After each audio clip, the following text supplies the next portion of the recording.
Hello बच्चों, यहाँ प्रश्न है 20 प्रश्नों का माध्य तथा मानक विचलन क्रमशः 10 तथा 2 है। जांच करने पाया गया कि प्रश्न 8 गलत है। माध्य तथा मानक विचलन ज्ञात कीजिए यदि उसे 12 से बदल दिया जाए। तो चलिए इस प्रश्न को हल करते हैं। मुख्य अवधारणा अगर मैं इस प्रश्न का लिखूं, मुख्य अवधारणा, तो देखिए माध्य का अगर मैं सूत्र देखूं तो जिसको मैं x बार से भी लिखते हैं, ये होता है सिग्मा x i बटा में n, प्रश्नों का योग बटा में प्रश्नों की संख्या। और अगर मैं प्रश्न का सूत्र देखूं जिसको सिग्मा स्क्वायर से लिखते हैं, वो क्या होता है बटा में सिग्मा एक्स आई का वर्ग बटा में n माइनस में r का वर्ग। x बार ये सिग्मा एक्स आई बटा n को भी हम लिख सकते थे यहाँ से। तो चलिए, और ये अगर मैं मानक विचलन देखूं, मानक विचलन, तो ये सिग्मा से लिखते हैं तो ये क्या हो जाएगा वर्गमूल प्रसरण। तो चलिए इस प्रश्न को हल करते हैं। तो सबसे पहले अगर मैं लिखूं यहाँ से, तो मुझे माध्य का मान दिया हुआ है 10 और सिग्मा का मान दिया हुआ है 2। n मुझे पता है n कितना है 20 है। तो सिग्मा x बटा में 20 बराबर 10 माध्य लिख सकती हूँ मैं। तो सिग्मा x का मान 200 आ जाएगा। ये चीज हमने यहाँ से लिखा।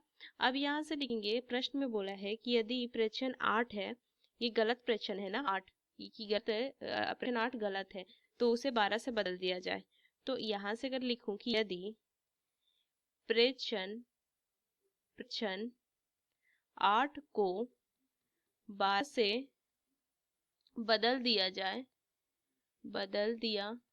जाए तब सिग्मा x जो हो जाएगा वो कितना हो जाएगा 20। गलत को घटा देंगे और सही को जोड़ देंगे, तो 192 जोड़ में 12 बराबर में 204 ये आ जाएगा। तो सही माध्य क्या हो जाएगा, ये योग हमने निकाला ना, तो सिग्मा x बटा में पदों की तो संख्या वही होगी ना, क्योंकि एक को घटाया है फिर एक तो जोड़ ही दिया, तो ये हो जाएगा 102 बटा में 10, तो मान हो जाएगा 10.2। ये देखेंगे। अब अगर मैं मुझे दिया हुआ है कि n स्क्वायर के n सिग्मा मुझे कितना दिया हुआ था, ये 2 दिया था, तो सिग्मा स्क्वायर 4 हो जाएगा। तो सूत्र अगर मैं लिख दूंगी प्रश्न का, तो x का वर्ग बटा में n माइनस में x बार का वर्ग बराबर 4 ये लिखेंगे। तो यहाँ से सिग्मा x का वर्ग बटा में 20 माइनस में 10 का वर्ग बराबर 4, तो सिग्मा x का वर्ग बराबर में कितना हो जाएगा, ये देखिए ये मान हो जाएगा मेरा 4 जोड़ में 100 गुना में 20, तो ये 104 गुना में 20, तो ये हो जाएगा 802 और 1 0, ये 2080। ऐसे लिखेंगे कि यदि प्रश्न 8 को 12 से बदल दिया जाए, तो मुझे क्या ज्ञात करना है, मुझे ज्ञात करना है यहाँ से नया मुझे मानक विचलन ज्ञात करना। देखिए हमने माध्य तो यहाँ से सही माध्य ज्ञात कर लिया, मानक विचलन के लिए यहाँ से क्या करेंगे, सिग्मा एक्स स्क्वायर क्या हो जाएगा, ये 2080 में से मैं क्या करूंगी, जो गलत है ये 8 को घटा दूंगी और सही को मैं जोड़ दूंगी इसका वर्ग।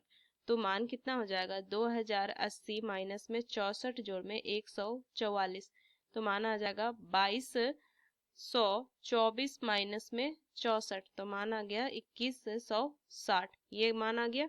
अब मैं यहाँ से सही मानक विचलन ज्ञात कर सकती हूँ। तो सही मानक विचलन बराबर, ये मैं क्या करूँगी, प्रश्न का वर्गमूल कर दूंगी, तो यहाँ से आ जाएगा वर्गमूल सिग्मा x का वर्ग बटा में n माइनस में x बार का वर्ग। अब यहाँ से अगर मैं देखूं तो इसका सही मान रखूंगी मैं, तो वर्गमूल ये कितना था 2160 बटा में ये 20, और यहाँ से मान कितना हो जाएगा माइनस में 204 बटा में 20 का वर्ग। मैंने ये नया माध्य का मान रखा। तो देखो इसको मैं लिख सकती हूँ क्या कि 20 का वर्ग आ जाएगा एलसीएम, तो यहाँ से मान कितना हो जाएगा 2160 गुना में 20 माइनस में 204 का वर्ग, ये लिखूंगी मैं। आगे हल कीजिए तो वर्गमूल ऊपर कितना आ जाएगा, देखिए 1/20 को बाहर कर लेंगे, तो यहाँ से मान आ जाएगा 43,200 माइनस में 41,616, तो 1/20 इसको घटाइए मान, तो घटाने पे मान कितना आ जाएगा 15,084। तो यहाँ से अगर मैं देखूँ तो इसका दशमलव में मान ज्ञात करेंगे तो हो जाएगा 29.79/20। तो इसको मैं लिख सकती हूँ क्या, यहाँ से ये मान आ जाएगा 1.98। तो ये आ जाएगा इसका सही उत्तर, ये मानक लिख सकते हैं, मानक विचलन। मानक विचलन ये ज्ञात करना था और यहाँ से सही माध्य ज्ञात करना था, आ जाएगा सही माध्य। तो इस मुख्य अवधारणा का इस्तेमाल करके हमने इस प्रश्न को हल किया। आशा करते हैं ये प्रश्न आपको समझ में आया। धन्यवाद।